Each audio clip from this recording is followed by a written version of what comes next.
The Blue Demon by David Hewson. Narrated by Saul Reiklin. Part 1. Divination. Fere libenter homines id quod volunt credunt. Men willingly believe what they wish. Julius Caesar, De Bello Gallico, Book 3, Chapter 18. Chapter 1.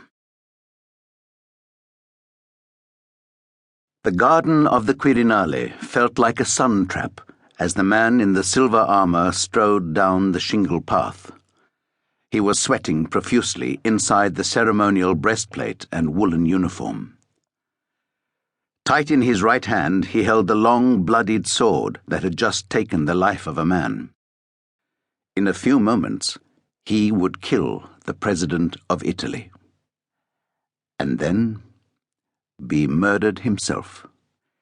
It was the lot of assassins throughout the ages, from Pausanias of Orestis, who had slaughtered Philip, the father of Alexander the Great, to Marat's murderess, Charlotte Corday, and Kennedy's nemesis, Lee Harvey Oswald.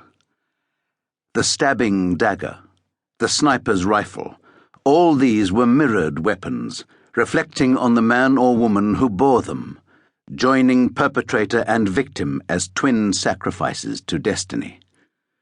It had always been this way, since men sought to rule over others, circumscribing their desires, hemming in the spans of their lives with the dull, rote strictures of convention. Petrakis had read much over the years, thinking, preparing, comparing himself to his peers. The travelling actor John Wilkes Booth's final performance before he put a bullet through the skull of Abraham Lincoln had been in Julius Caesar, although through some strange irony he had taken the part of Caesar's friend and apologist, Mark Antony, not Brutus, as history demanded.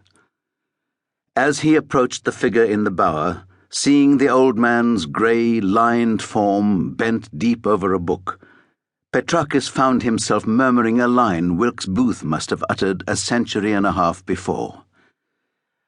O mighty Caesar, dost thou lie so low?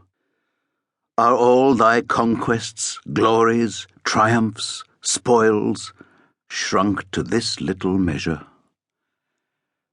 A pale, long face with sad, tired eyes looked up from the page. Petrakis, realizing he had spoken out loud, wondered why this death among so many would be the most difficult. I didn't quite catch that, Dario Sordi said in a calm, unwavering voice, his eyes nevertheless on the long, bloodied blade. The uniformed officer came close, stopped, repeated the line, and held the sword over the elderly figure seated in the shadow of a statue of Hermes. The president looked up, glanced around him, and asked, What conquests in particular, Andrea? What glories? What spoils? Temporary residence in a garden fit for a pope? I'm a pensioner in a very luxurious retirement home. Do you really not understand that? The long silver weapon trembled in Petrakis's hand. His palm felt greasy. He had no words at all.